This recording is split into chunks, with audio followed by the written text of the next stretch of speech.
নমস্কার, আকর্ষ প্রভা চ্যানেলে আমার সকল শ্রোতা বন্ধুকে স্বাগত জানাই। আশা করি সকলে ভালো আছেন, সুস্থ আছেন। ফিরে এসেছি দ্বাদশ জ্যোতির্লিঙ্গের ষষ্ঠ পর্ব নিয়ে। আজ আমাদের আলোচনার প্রসঙ্গ জ্যোতির্লিঙ্গ ঘৃষ্ণেশ্বর। চলুন আজকের ভিডিওটা শুরু করা যাক। ঘৃষ্ণেশ্বর জ্যোতির্লিঙ্গ মন্দির বা ঘুষেশ্বর জ্যোতির্লিঙ্গ মন্দির হল হিন্দু দেবতা শিবের পবিত্রতম 12টি জ্যোতির্লিঙ্গ মন্দিরের অন্যতম। এটি ভারতের মহারাষ্ট্র রাজ্যের ঔরঙ্গাবাদ থেকে 30 কিলোমিটার এবং দৌলতাবাদ থেকে 10 কিলোমিটার দূরে ইলোরা গুহার কাছে অবস্থিত। আগে এই অঞ্চলে আদিবাসী নাগ সম্প্রদায়ের লোকেদের বাস ছিল। তাদের মাটির ঢিবির মতো ঘরকে মারাঠি ভাষায় বারুল বলা হতো। ক্রমে সেই নাম বদলে বেরুল হয়। পাশ দিয়ে ইয়েল নদী বা ইয়েল গঙ্গা প্রবাহিত বলে এই গ্রামকে ইয়েলুর বলা হতো।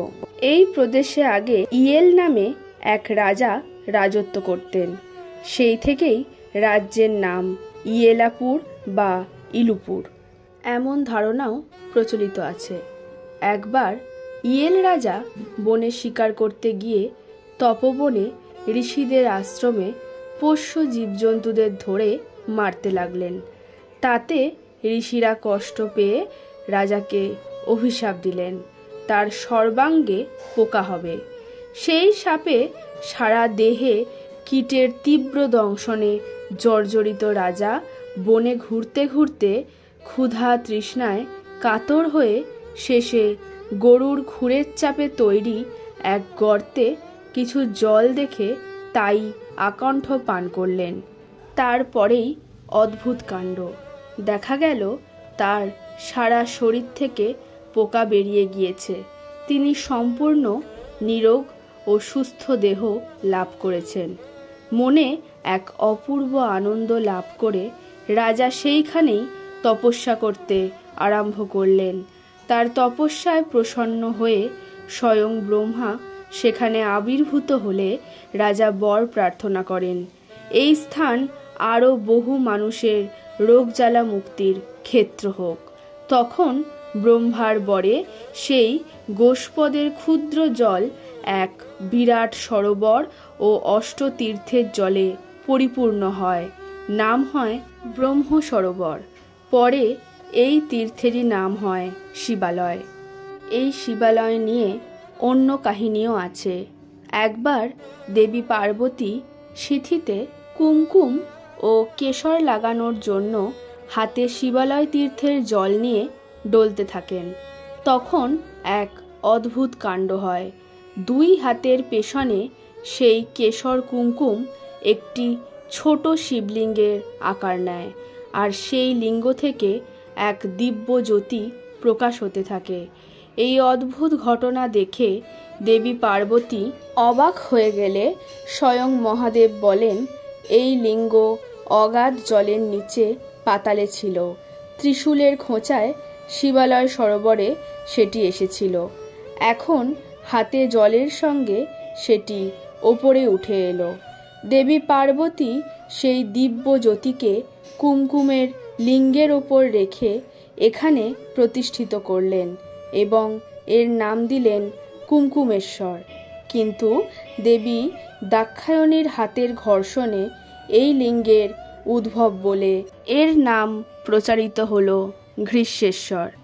লিঙ্গের আর এক নাম ঘৃষ্মেশ্বর।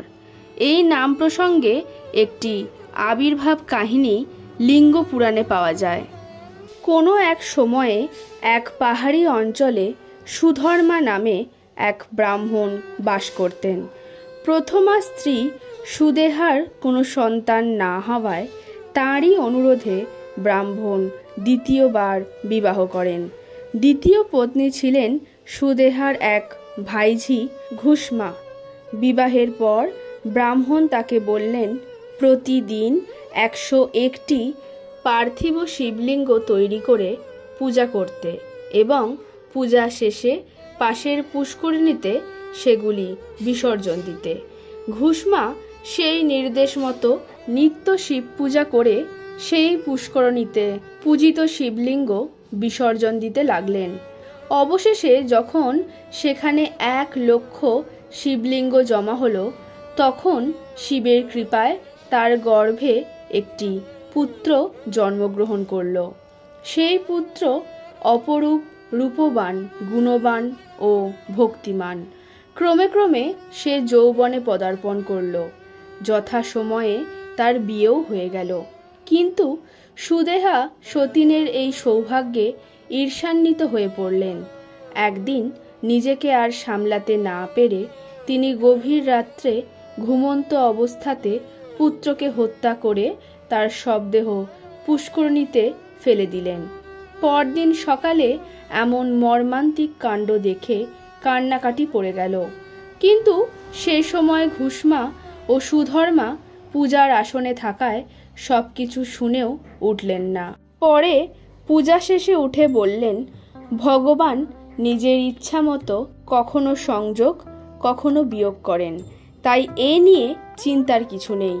এই বলে পূজিত লিঙ্গ বিসর্জন দেওয়ার জন্য ঘুষ্মা সেই পুষ্করণীতে গেলেন। তখন তার মৃত পুত্র জীবন্ত হয়ে পুষ্করণী থেকে উঠে এলো। পুত্রের পুনর্জীবন প্রাপ্তিতেও ঘুষ্মা অতিরিক্ত উচ্ছ্বাস প্রকাশ করলেন না। তিনি অচঞ্চল রইলেন।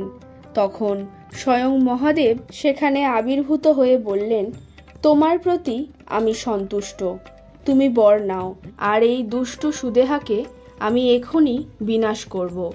এই কথা শুনে ঘুষ্মা বললেন, হে মহাদেব, তুমি তাকে ক্ষমা করে দাও, আর লোক কল্যাণের জন্য কৃপা করে এইখানে তুমি দীর্ঘকাল অবস্থান করো, এই আমার প্রার্থনা। শিব সেই প্রার্থনায় তথাস্তু বললেন। আরও বললেন, হে কন্যা, তোমার নাম থেকেই এখানে আমি ঘুষ্মেশ্বর নামে প্রসিদ্ধ হব, আর এই লক্ষাধিক শিবলিঙ্গের বিসর্জন দেওয়া স্থানটির নাম হবে শিবালয়। এতক্ষণ শুনছিলেন দ্বাদশ জ্যোতির্লিঙ্গের অন্যতম জ্যোতির্লিঙ্গ ঘৃষ্মেশ্বরের আবির্ভাব কাহিনী। আজকের ভিডিওটা এই পর্যন্তই। ভালো লাগলে অবশ্যই লাইক করবেন, কমেন্ট করবেন, বন্ধুদের সাথে শেয়ার করবেন। আকর্ষপ্রভা চ্যানেলের পাশে থাকতে অবশ্যই চ্যানেলটি সাবস্ক্রাইব করে রাখবেন। ফিরে আসবো পরবর্তী ভিডিও নিয়ে। আজকের মতো ধন্যবাদ।